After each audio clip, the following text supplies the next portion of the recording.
Hi food lovers, மீண்டும் உங்கள் அத்தனை பேரையும் லக்ஷ் போஜனாவிலே சந்திப்பதிலே மகிழ்ச்சி. நிறைய பேர் கமெண்ட்ஸில் இட்லி தோசைக்கெலாம் தொட்டுக்கிற மாதிரி சட்னி கேட்குறீங்க. ஸோ அந்த வரிசையில் இன்றைக்கி ஒரு கார சட்னி. இது இட்லி தோசை கூட டெட்லி காம்பினேஷன். வாங்க அந்த ஒரு கார சட்னி எப்படி செய்யலான்னு பார்க்கலாம்.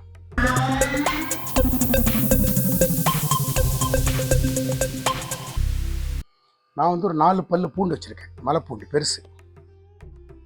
நான் காஞ்ச மிளகா, நல்லா காஞ்ச மிளகாயை நல்ல ஒரு ஹாட் வாட்டரில் போட்டு ஒரு 15 to 20 minutes சோக் பண்ணியிருக்கேன். அதை தவிர பேடிகை சில்லி, இது ஒரு 6 காஞ்ச மிளகா, ஒரு 3 பேடிகை சில்லி இருக்குன்ட்டு அதை நான் டைரெக்டாக மிக்சியில் சேர்த்துறேன். கூடவே ஊற வச்ச ஒரு சிறு துளி புளி முதல்ல விழுமூணு அரைச்சிப்போம். தண்ணிலாம் விட வேண்டாம், விழுமூணு அரைச்சிப்போம். இந்த ஊற வச்சதுனால நல்லா மசிஞ்சிடும். இதை மாதிரி முதல்ல ஒரு ஓட்டு ஓட்டிடுங்க, இனிமே தண்ணி விட்டு அரைக்க. இப்போ பார்த்தீங்களா, ஊற வச்சதுனால இந்த மாதிரி ஃபைன் பியூரியாக வரும். என்ன பண்ணியிருக்கேன், ஒரு 20-25 சின்ன வெங்காயத்தை கட் பண்ணியிருக்கேன். கட் பண்ண வெங்காயத்தில் சேர்க்குறேன். அது கூடவே கொஞ்சமாக கருவேப்பிலை, சின்ன வெங்காயம் கருவேப்பிலை,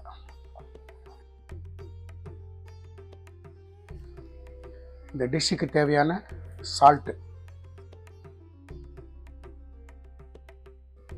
கொஞ்சமாக பெருங்காயத்தூள், இந்த உப்பு புளிப்பு காரத்தை எல்லாம் பேலன்ஸ் பண்ணுறதுக்கு கொஞ்சமாக வெல்லம், கொஞ்சமாக மஞ்சள் பொடி. சும்மா ஜஸ்ட்டு மிக்சியில் இதை போட்டு சும்மா ஜஸ்ட் ஒரு பல்ஸ் போட்டு எடுத்துருங்க. ரொம்ப அரைக்கணும் அவசியம் இல்லை, பல்ஸ் ஓட்டி எடுத்துருங்க. இந்த மாதிரி பல்ஸில் ஓட்டி எடுத்துருங்க. இப்போது நான் ஸ்டவ் பற்ற வச்சு ஒரு பேன் வைக்கிறேன். பேன் சுடட்டும். இந்த பேனில் ஒரு டீஸ்பூன் நல்லெண்ணெய் சேர்த்துக்கிறேன். நம்ம விட்டு எண்ணெய் சுட்டெடுத்து நான் 1/4 டீஸ்பூன் கடுகு, ஒரு 1/4 டீஸ்பூன் ஜீரகம், ஒரு 1/4 டீஸ்பூன் உளுத்தம்பருப்பு, ஒரு 1/4 டீஸ்பூன் கடலைப்பருப்பு, கொஞ்சமாக கருவேப்பிலை, ஒரே ஒரு காஞ்ச மிளகாய் கிள்ளி சேர்க்குறேன். நம்ம போட்ட பருப்பு நல்லா கலர் மாறிடுத்து. நம்மளோட அரைச்ச பேஸ்ட் சேர்க்குறேன்.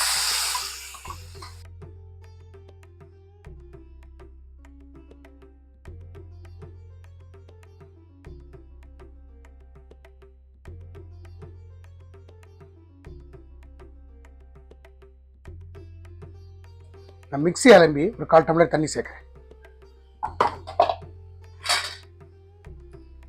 இப்போது ஃப்ளேமை லோ டு மீடியம் ஆக்கிக்கங்க. இது நல்லா குக்காகி நம்ம விட்ட எண்ணெய் பிறண்டு வரும், அது வரைக்கும் இது நல்லா குக் பண்ணுங்க. ஒரு அட்டகாசமான கார சட்னி, இட்லி தோசை அட்டகாசமாக இருக்கும். இது நல்லா குக் ஆகட்டும், எண்ணெய் பிறண்டு வரட்டும். எனக்கு கொஞ்சம் உப்பு தேவைப்படுது, உப்பு சேர்த்துக்கிறேன். டேஸ்ட் பண்ணி பார்த்தேன், உப்பு தேவைப்படுது, உப்பு சேர்த்துருக்கேன்.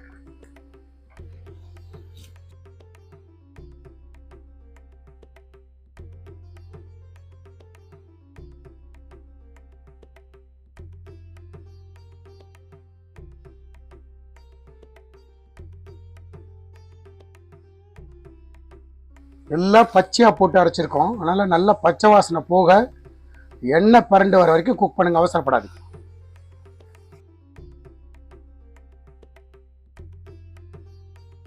பார்த்தீங்கன்னா நம்ம விட்ட எண்ணெய் நல்லா பிரிஞ்சு வருது. இந்த ஸ்டேஜ் வரைக்கும் குக் பண்ணுங்க.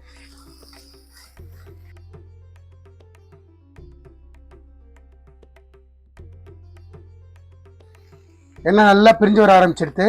நம்மளோட கார சட்னி தயார். ஸ்டவ் ஆஃப் பண்ணிடுறேன்.